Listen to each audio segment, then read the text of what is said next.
اگر ہم رب کہہ دے کہ تم مومن ہو، ہندوستان کی حکومت نہ مانے، کوئی نقصان نہیں، یہاں کے سفارت خانے کے لوگ نہ مانے، بدیش منتری نہ مانے، سفیر نہ مانے، یہاں کے ہمیں کوئی مطلب نہیں، ہمیں ہمارا رب مومن کہتا ہے، بات ہی ختم ہو گئی بابا۔ قرآن کہتا ہے تم مومن ہو، بات ہی ختم ہو گئی، لیکن بات بنی نہیں، ایک بات اور رکھی گئی، یعنی اگر تم مومن ہو تو ایک کام اور کرو، وہ کیا ہے؟ اتقوا اللہ، اللہ فرماتا ہے مجھ سے ڈرتے بھی رہو۔ وہ ڈگری رکھ لی، اب اس ڈگری کو سنبھالو۔ برف خریدنا کمال نہیں ہے، برف کی سل کو خریدنا کمال نہیں ہے، اس کو پگھلنے سے بچانا کمال۔ تمہارے پاس ایمان ہے، اسے سنبھالو، سیفٹی دو، کس سے؟ اللہ سے ڈرتے ہوئے۔ بات یہاں تک تو بن جانی چاہیے، پھر بھی بنی نہیں۔ اللہ فرماتا ہے ایک شرط اور ہے، وہ کیا ہے؟ وَكُونُوا مَعَ الصَّادِقِينَ، سچوں کے ساتھ ہو جاؤ۔ کیا کہنے ہیں؟ ذرا محبت سے کہہ دو سبحان اللہ۔ سمجھیں یہ قرآن کا اعزاز ہے، یہ قرآن کا اعلان ہے، یہ علامات قرآن کی، اشارات قرآن کی، یہ روحانیت قرآن کی طرف سے آئی ہے۔ قرآن کہتا ہے تم مومن ہو، اللہ سے ڈرتے بھی ہو، ایک اور کام کرو، یہ تمہارا ایمان پہ ہونا، یہ ڈرنا کام آ جائے گا، وہ کیا ہے؟ سچوں کے ساتھ ہو جاؤ۔ اونچی بولو، وَكُونُوا مَعَ الصَّادِقِينَ، سچوں کے ساتھ رہنے کا تمہیں درس دیتا ہے قرآن۔ اب سوال پیدا ہوتا ہے یہ سچے کون ہیں؟ اتقوا اللہ تک تو کئی جماعتیں ساتھ چلتی تھیں، لیکن جیسے وَكُونُوا مَعَ الصَّادِقِينَ کی شرط لگائی گئی، ساری جماعتیں دھڑام سے گر گئیں۔ اب ایک جماعت صوفیہ کرام کی نظر آئی، ایک جماعت اصفیہ کی، تزکیہ نفس کے لیے، قلوب مطمئنہ کے لیے جو کوشاں رہتی تھی، وہ جماعت نظر آئی، جسے درویشوں کی جماعت، جسے جماعت اہل سنت کہا جاتا ہے، جسے بزرگوں کا مسلک و مشرب کہا جاتا ہے۔ سمجھ گئے؟ اب یہ سچا کون ہے، اسے نچوڑ میں بیان کر دوں۔ 900 سال سے لے کے اب تک، اب سے لے کے امام مہدی تک، 900 سال سے لے کے اب تک، اب سے لے کے امام مہدی تک جو سچوں کا سردار ہے، اسے شیخ عبد القادر جیلانی کہا جاتا ہے۔ سبحان اللہ، سبحان اللہ، ذرا محبت سے کہہ دیں سبحان اللہ۔ اسے شیخ عبد القادر جیلانی کہا جاتا ہے۔ سمجھ گئے؟ سچوں کے سردار کو، اسی عظیم الشان شخصیت کا لہو جن کے شریانوں میں دوڑا ہے، آج ان کے عرس پاک میں ہم تقریباً 45 سال سے ہمارے باپ دادا نے ان کی مبارک خدمات کا شرف پایا، اور ان کے عرس مبارک میں ان کو دولہا بنتے ہوئے دیکھنے کے ارادے سے ہم سب آئے ہوئے ہیں۔ تو یہ سچوں کا سردار کون ہے؟ دنیا جسے غوث اعظم کہتی ہے۔ میرے بھائی آشکار بھائی نے کہا آصف بھائی غوث پاک سرکار کے حوالے سے تھوڑی سی بات کیجیے گا، اور تھوڑی سی وقت بہت کم ہے، بڑی مبارک شخصیتیں آئی ہیں، قاضی شہر کوشامبی کا آنا بھی، ان کی زیارت میرے لیے بھی بڑی بات ہے ماشاءاللہ۔ سنیے سچوں کا سردار کسے کہتے ہیں؟ یہ شیخ عبد القادر جیلانی ہے۔ حضور غوث اعظم کے ابو جان کا نام ہے شیخ موسیٰ جنگی دوست، نام یاد رہے گا؟ بات کریں، تقریر سنے نہیں، یاد کریں۔ غوث اعظم کے ابو کا نام تھا شیخ موسیٰ جنگی دوست۔ کیا نام تھا؟ شیخ موسیٰ جنگی دوست۔ اور یہ بڑی مشہور بات ہے کہ وہ جیلان شہر کے قریب سے گزرے تو پھر وہ نہر میں بہتا ہوا سیب جا رہا تھا، اسے اٹھا کے کھا لیا۔ دل میں خیال آیا کہ یہ سیب پتہ نہیں کس کا ہے جو میں نے کھا لیا۔ وہ خوف میں، خشیت میں وہ واپس پلٹے اور نہر کے سرے کو پکڑتے ہوئے گئے تو ایک باغ کی، سیب کی باغ نظر آئی، اور اس کے اندر داخل ہوئے، اس کے مالک سے بولے میں نے آپ کی باغ کا ایک سیب بغیر پوچھے کھا لیا ہے، اور آپ مجھے معاف کر دیں، یا اس کے جرمانہ کے طور پر جو شرط ہو آپ کی۔ تو وہ باغ تھی شیخ عبداللہ سومئی کی۔ آپ نے فرمایا کہ آپ نے بڑی غلطی کی ہے، میں آپ کو معاف نہیں کروں گا۔ 12 سال کی پنالٹی لگا دی۔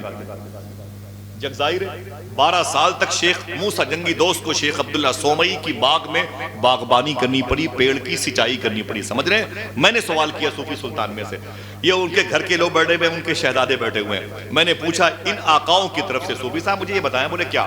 میں نے کہا غوث پاک کے ابو نے بہتا ہوا سیب کھایا تھا۔ ٹھیک ہے، کہاں کا بہتا ہوا سیب کھایا تھا؟ سیب لے کے بھاگے تو نہیں، توڑ کے بھاگے تو نہیں، کسی ٹھیلے بک رہا تھا اٹھا کے جیب میں ڈال لیا؟ نہیں، سیب بہتا ہوا جا رہا تھا۔ اللہ کا شکر ہے کہ میں نے ابھی 2 مہینہ پہلے جب میں بغداد شریف گیا تھا جیلان، تو میں نے اس نہر میں وضو کیا تھا ماشاءاللہ، سبحان اللہ، جس نہر سے بہتا ہوا سیب غوث پاک کے ابو نے کھایا تھا۔ واللہ علم بالصواب۔ اور ان آقاؤں کی بارگاہ میں میرے آنے کا مقصد ایک یہ بھی تھا کہ کم سے کم ان کے پیروں کی مٹی میری پیشانی پر لگ جائے، اور 5-6 دن کے بعد پھر بغداد شریف کا سفر ہے۔ دعا کریں انشاءاللہ آپ کے دادا کی بارگاہ میں جن کی حاضری قبول ہو، ان کے صدقے میں میں ان آقاؤں کا سلام لے کے پہنچوں انشاءاللہ۔ تو میں نے پوچھا صوفی صاحب قبلہ سے کہ یہ بہتا ہوا سیب کھا لیا. میں نے کہا یہ اتنی بڑی غلطی نہیں, اتنا بڑا کوئی جس پر 12 سال کی پلانٹی لگائی جائے. سمجھ رہے ہیں؟ یہ تو غوث پاک کے ابو کا احسان ہے. اگر وہ سیب نہیں کھاتے تو سیب سڑ جاتا. ایک عظیم چیز کو سڑنے سے بچایا غوث پاک کے ابو نے, پلس 12 سال کی پلانٹی. تو معلوم کیا جواب دیا؟ دل کہے تو بولیے گا انشاءاللہ. فرماتے ہیں غوث پاک کے ابو شیخ موسیٰ جنگی دوست جانتے تھے اگر میں نے کھانے پینے میں اس قدر احتیاط نہ کیا تو میرے گھر میں ولیوں کا سردار شیخ عبد القادر جیلانی کیسے پیدا ہوگا. کیا جواب ہے؟ سبحان اللہ. ہاتھوں بڑھا کے بولے لبیک یا غوث اعظم. اونچی آواز میں, اونچی آواز میں, اٹھے ہوئے ہاتھ علم بن جائے. لبیک یا غوث اعظم.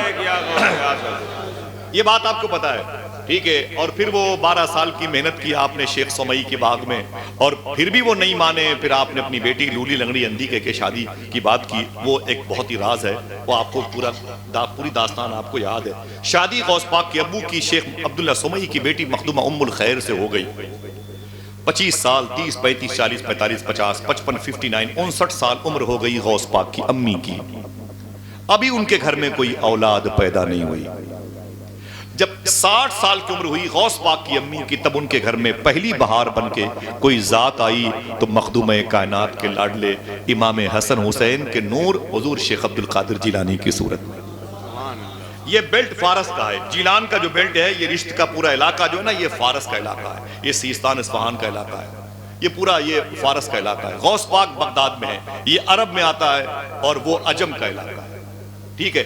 عجمی عورتیں, غیر عرب کی عورتیں جب 60 سال کی ہو جائیں تو ڈاکٹری اصول سے بچے نہیں جن سکتی ہیں. عرب کی عورتیں 65, 70, 75 تک بچے پیدا کر سکتی ہیں. عجم کی عورتیں بچے کو نہیں جن سکتی ہیں 60 سال تک, مگر اللہ چاہے. عقیدہ رکھیں, غوث پاک سرکار پیدا ہو گئے, اور پھر پیدائش کے بعد 4 سال کی عمر ہے غوث پاک کی. اگر میں جیلان میں رہوں گا تو بہت ساری باتیں, 2-4 باتیں یاد کر لے جو ان کے پیغامات کی صورت میں. 4 سال کی عمر میں گھر کے دروازے پر بیٹھے ہوئے ہیں سیدنا شیخ. میں میاں کے دادا کی بات کر رہا ہوں. سبحان اللہ. ایک فقیر گزرا, اس نے کہا السلام علیکم یا شیخ عبد القادر جیلانی. غوث پاک فرماتے ہیں وعلیکم السلام ورحمۃ اللہ وبرکاتہ. وعلیکم السلام ورحمۃ اللہ وبرکاتہ. اس فقیر نے کہا کہ شیخ عبد القادر, میں نے آپ سے 1 مرتبہ سلام کیا اور آپ نے مجھے 2 مرتبہ جواب دیا ہے. غوث پاک فرماتے ہیں بات یہ ہے کہ تم 5 سال پہلے بھی ادھر سے گزرے تھے. اس وقت میں اپنی ماں کے پیٹ میں تھا. تم نے اس وقت بھی سلام کیا تھا. تیرے سلام کو میری ماں نے نہیں سنا تھا, لیکن میں اپنی ماں کے پیٹ میں رہ کر تیرے سلام کو سن رہا تھا. میں نے سوچا جواب دوں گا تو میری ماں ڈر جائے گی. آج میں نے 2 مرتبہ جواب دے کے پچھلا حساب چکا دیا. سبحان اللہ, سبحان. یہ شیخ عبد القادر جیلانی کی ذات, بڑے بڑے عجائبات, بڑی بڑی کرامتیں, بڑے بڑے مشاہدات, احسانات کی منزل پہ نظر آئے جیلان شہر میں. یہ شہر کہاں پر ہے؟ ایران میں. اور بہت مشکلوں کا سفر ہوتا ہے ایران کا. میں جیلان کا میں کئی مرتبہ گیا ہوں, اور میں نے سمنان کی گلیاں بھی دیکھی ہیں الحمدللہ.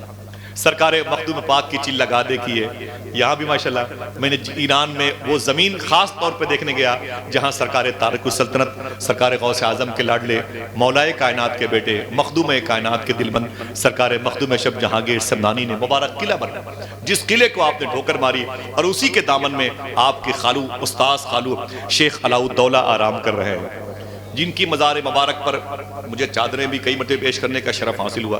آپ یقین کریں کہ وہاں جائیں گے تو آپ کو لگتا ہے کہ یہاں سے آسمان بہت قریب ہے. خدا کی قسم وہ بہت ہی خاموشی ہے, لیکن روحانیت سے بھری ہوئی زمین ہے سمنان کی. قریب میں بستام ہے, خرقان ہے, کاشان ہے, شازان ہے, سیستان ہے, اصفہان کی وادیاں ہیں. میری دعا ہے کہ آج سرکار صاحب عرس کی چوکٹ پہ سب یہ دعا مانگیے گا, اللہ ان زمینوں کی زیارت کا شرف عطا فرما دے. یہ دعا مانگ کے جائیے گا انشاءاللہ, ٹھیک ہے. سرکار غوث اعظم رضی اللہ عنہ جیلان شریف کی زمین میں رہے الحمدللہ. بڑے بڑے عجائبات, واقعات ان سے صادر ہوئے ہیں. سن لیں ان کے بیٹے کے عرس میں آپ آئے ہوئے ہیں. آپ فرماتے ہیں کہ میں تقریباً 16-17 سال کا ہوا. غوث پاک فرماتے ہیں تو میں اپنے جیلان کی گلی سے گزر رہا تھا, اچانک میرے کانوں میں آواز آئی غیب سے, بادلوں سے, پردے غیب سے آواز آئی, اے عبد القادر تو بڑا ہو کے کیا بننا چاہتا ہے؟ بڑا ہو کے کیا بننا چاہتا ہے؟ تو عاشق بننا چاہتا ہے کہ محبوب بننا چاہتا ہے؟ عاشق بننا چاہتا ہے کہ محبوب بننا چاہتا ہے؟ یہ ڈگریاں الگ الگ، راستے الگ الگ ہیں. یہ حافظ قرآن ہے، یہ قاری قرآن ہے، عالم دین ہے، یہ فاضل وقت ہے، یہ محدث ہیں، یہ مفکر ہیں، یہ مجاہد ہیں، یہ مناظر ہیں. سمجھ رہے ہیں؟ یا یوں سمجھ لیں کہ جیسے یہ آرمی ڈپارٹ کے ہیں، ملٹری ڈپارٹ کے ہیں، آئی ایس ہیں، آئی پی ایس ہیں، ایس ڈی ایم ہیں، ڈی ایم ہیں، آئی جی ہیں، ڈی آئی جی ہیں.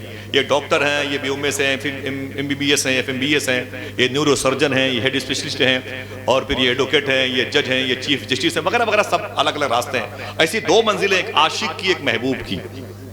سمجھ رہے؟ آواز آئی، اے عبد القادر تو بڑا ہو کے کیا بننا چاہتا ہے؟ عاشق بننا چاہتا ہے کہ محبوب بننا چاہتا ہے؟ اس بات کو سنیں غور سے، باتیں شروع بھی ہوں گی، ختم ہو جائیں گی. سرکار غوث اعظم فرماتے ہیں مجھ پر لرزہ طاری ہوا، میں تیزی سے بھاگتا ہوا اپنی امی جان کی گود میں لپٹ گیا. جب میں اپنی اماں کی قدم سے لپٹا تو ماں نے کہا میرے بیٹے عبد القادر کیا بات ہے؟ میں نے کہا امی جان ایک آواز آ رہی ہے، میں بڑا ہو کے کیا بنوں؟ تو ماں نے کہا نا نا نا بیٹے، جلد بازی میں فیصلہ مت کر، فیصلہ مت کر. تو جو فارم بھرے گا، جو کالم بھرے گا، اسی حساب سے تیری تعلیم آگے ہوگی مستقبل میں، فیوچر میں. ایک کام کر، اسی جیلان کے قریب میں ادھر غلاظت کے گندگی کے ڈھیر پر ایک مرد قلندر رہتا ہے. ایک مرد قلندر، اللہ کا دوست، اللہ کا فقیر رہتا ہے. تو جا کے اس سے پوچھ میں بڑا ہو کے کیا بنوں. کہاں رہتا ہے؟ وہ ایک مرزوق جن کے عرس میں آپ آئے ہوئے ہیں. اللہ کے وہ ولی ہوتے جن کو پہچان پانا مشکل ہے. آپ سوچتے ہو کہ ہمارے سامنے یہ کرامتیں دکھائیں، کیوں دکھائیں گے بھائی؟ آپ سوچتے ہو کہ ہمارے سامنے یہ بتائیں کہ میں اللہ کا ولی ہوں، کیوں بتائیں گے بھائی؟ جو خدا سے باتیں کرے وہ آپ سے کیوں باتیں کرے گا؟ جو مقام قرب الہ میں ہو آپ کے پاس کیوں بیٹھے گا بھائی؟ سوچو ذرا سا. دنیا میں یہ وہ شخصیتیں ہیں جو رب کے نور سے اپنے آپ کو ضم کر چکی ہوتی ہیں اور پھر بے لباسی کا مظاہرہ کرتی ہیں، لیکن ان کے وصال کے بعد چادروں کے ڈھیر گنبد تک پہنچ جاتے ہیں. دنیا میں یہ خاموشی کے ساتھ رہتی ہیں، بھیڑ کو پسند نہیں کرتی. انتقال کے بعد لوگ باوضو ان کے دربار میں آتے ہیں. کپڑے بڑے بوسیدہ ہوتے ہیں، انتقال کے بعد عطر پاشی ہوا کرتی ہے. خالی پیٹ رہا کرتے ہیں، انتقال کے بعد پھر ان کی بارگاہ میں لنگروں کے علم نصب ہوتے ہیں. عشق انسان کو قلندر بو ولی کرتا ہے، عشق پاگل نہیں پاگل کو ولی کرتا ہے. اس کے لیے محنتیں کرنی پڑتی ہیں، تھوڑی سی قربانیاں بھی دینی پڑتی ہیں. سمجھ رہے ہیں آپ؟ حضور سیدنا شیخ کے لیے آواز آئی، آواز آئی، اے عبد القادر بڑا ہو کے تو کیا بنے گا؟ اللہ اکبر. آپ کی ماں نے کہا جا کے اس درویش کامل سے پوچھ کہ بڑا ہو کے میں کیا بنوں.